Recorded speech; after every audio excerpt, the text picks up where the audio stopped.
Saya sudah bekerja di Jepang sejak tahun 1995, 2 sampai 3 perjalanan dalam setahun, 7 hingga 9 minggu per trip. Orang Jepang mengatakan bahwa saya tahu Jepang lebih baik dari mereka. Sekarang saya telah bekerja di 49 pulau di sana, dan saya tidak menghitungnya lagi, karena saya hanya berjalan dan berdoa dan membangun tim di atasnya. Saya mengunjungi ratusan kuil Buddha dan berdoa untuk mereka, dan mengambil kekuasaan atas roh penipu dan menghancurkan benteng musuh. Karena saudara tidak dapat mengambil kota, kecuali saudara terlebih dahulu mengikat orang kuat dengan baik. Dan itu bukan hanya kota, tetapi suatu bangsa. Jadi, kami harus melakukannya. Beberapa tahun yang lalu, saya mendedikasikan fasilitas baru di Nagoya, Jepang. Dan saya pun menyelesaikan proses pendedikasian itu. Besoknya seharusnya saya libur, supaya saya bisa sedikit istirahat dan tidak lelah ketika saya terbang kembali. Jadi saya punya 1 hari libur. Dan pagi itu saya bangun pagi-pagi mengambil Alkitab dan mulai membacanya. Saya bersyukur kepada Tuhan karena saya mendapatkan hari libur. Saya tidak tahu kapan terakhir kali saya mendapatkan hari libur. Kemudian, baru saja saya mulai menyembah Tuhan. Lalu Tuhan berkata, "Aku membuat janji temu untukmu hari ini." Saya berkata, "Tuhan, ini adalah hari liburku. Saya sudah sangat lama terakhir kali mendapatkannya." Tuhan berkata, "Sudah berapa kali kamu berteriak kepadaku untuk membukakan pintu kepada pendeta Buddha nomor 1 di seluruh Jepang?" Saya menjawab, "Tuhan, kau mendapatkan perhatianku."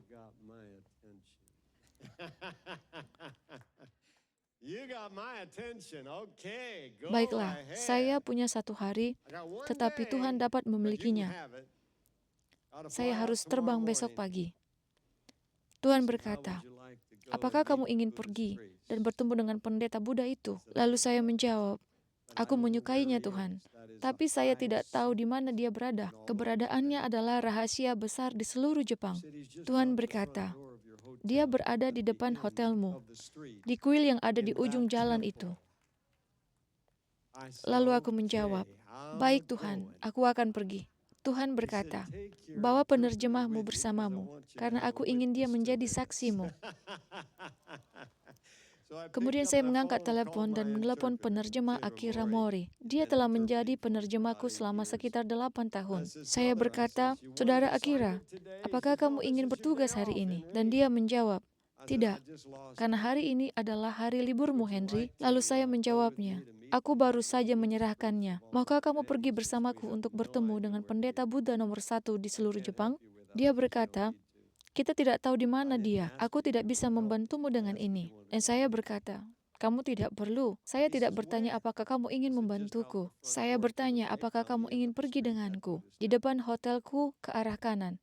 Kuil itu ada di ujung jalan." Lalu dia menjawab, "Ayo, mari kita pergi." Lalu kami pergi ke sana, mengklaim darah Yesus, dan deklarasikan Mazmur 24 di atas gerbang mereka, seperti yang telah kami lakukan di ribuan gerbang lainnya. Lalu kami masuk dan pergi ke kantor pusat kuil Buddha yang besar ini. Saya berjalan ke sekretariat, dan ada resepsionis di sana. Dan saya berkata, "Aku ada janji temu dengan pendeta Buddha nomor 1 dari seluruh Jepang hari ini, dan dia ada di sini, dan saya bersedia."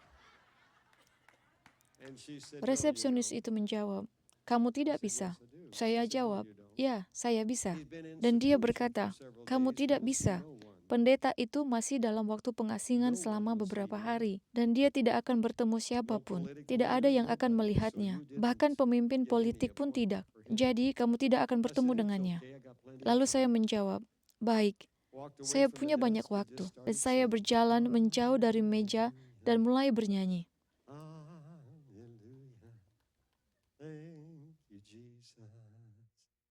Saya berjalan selama 45 menit. Penerjemah saya yang malang itu bolak-balik duduk. Lalu resepsionis itu buat seperti ini. Dia berkata, "Kami mendapat pesan bahwa pendeta tidak akan punya waktu untukmu hari ini. Dia dalam masa pengasingan.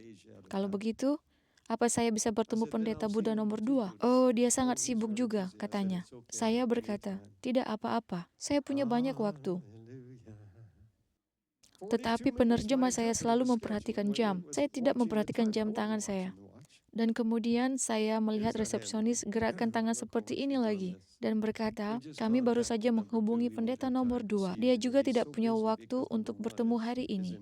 Dia sangat sibuk. Saya menjawab, baik, tidak apa-apa. Kalau begitu saya ingin bertemu pendeta nomor 3. Sementara saya menunggu pendeta nomor 1.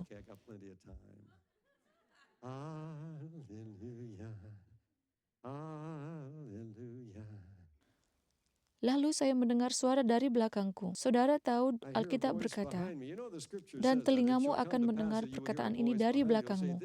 Inilah jalan, berjalanlah mengikutinya. Tidak disebutkan dengan pasti suara siapa itu. Lalu saya berbalik. Ternyata inilah pendeta Buddha nomor 1 dalam jubahnya. Kamu datang untuk menemui saya? Saya bertanya, apakah kamu pendeta nomor 1? Dia bilang benar. Kamu memiliki kegigihan yang luar biasa. Baiklah. Saya akan memberimu waktu 12 menit. Saya menjawab, aku akan mengambilnya.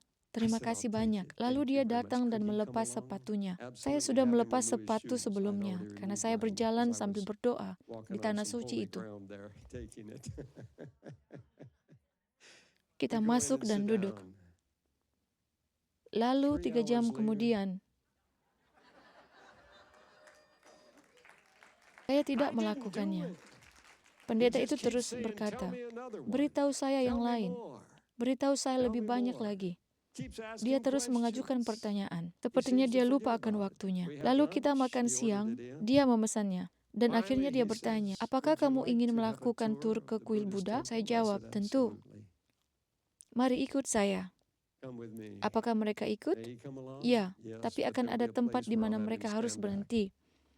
Lalu kami mengikutinya ke kuil Buddha, dan kita melalui bagian kuil itu, dan saya mengajukan pertanyaan kepadanya. Karena saya ingin saat dia sibuk menjawab, saya gunakan waktu itu untuk menginjakkan kaki saya dan mengambil otoritas atasnya dalam nama Yesus. Kami bisa terlihat sopan, tapi dia tidak tahu peperangan sedang terjadi.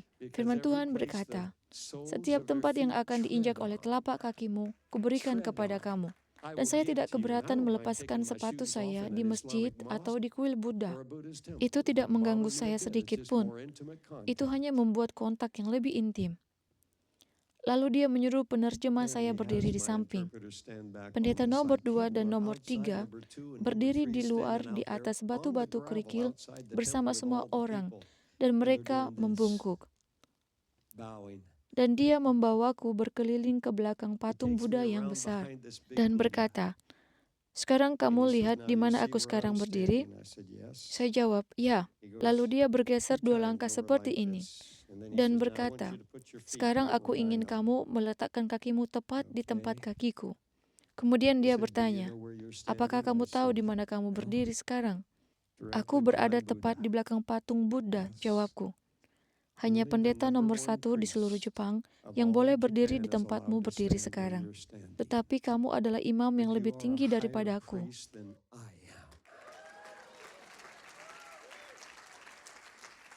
Kamu tahu Tuhanmu lebih baik daripada aku tahu Tuhanku.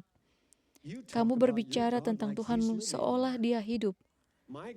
Sedangkan tulang belulang Tuhanku ada di seluruh tanah di tugu peringatan yang kecil. Tuhanmu hidup. Benar, dia adalah Tuhan yang hidup. Kami pergi ke tempat di mana semua orang bisa melihat. Dan dia berkata, sekarang aku hanya punya satu permintaan, dan aku harus kembali ke pengasingan. Maukah kamu memberkatiku? Saudara tahu tulisan firman berkata, janganlah engkau terburu-buru menumpangkan tangan atas seseorang, dan janganlah terbawa-bawa ke dalam dosa orang lain. Izinkan saya memberitahu saudara sesuatu. Yang termanifestasi adalah manfaat yang luar biasa dari doa. Lalu saya bertanya, bolehkah saya meletakkan tangan saya di kepalamu? Dia menjawab, silahkan. Kemudian saya meletakkan kedua tangan di kepalanya, dan air mata mulai mengalir. Haleluya. Dan kasih Yesus mengalir begitu kuat. Saat aku membuka mataku, aku lihat air mata mengalir di wajahnya. Kemudian dia berkata, Aku harus kembali ke pengasingan.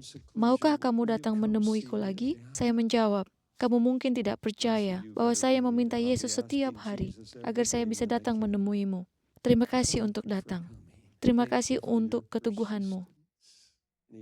Kemudian dia pergi. Haleluya. Terima kasih Yesus. Terkadang saudara harus terus mengetuk pintu, dan mengetuk pintu, dan mengetuk pintu, dan mengetuk pintu. Apakah saudara pernah dalam training penjualan?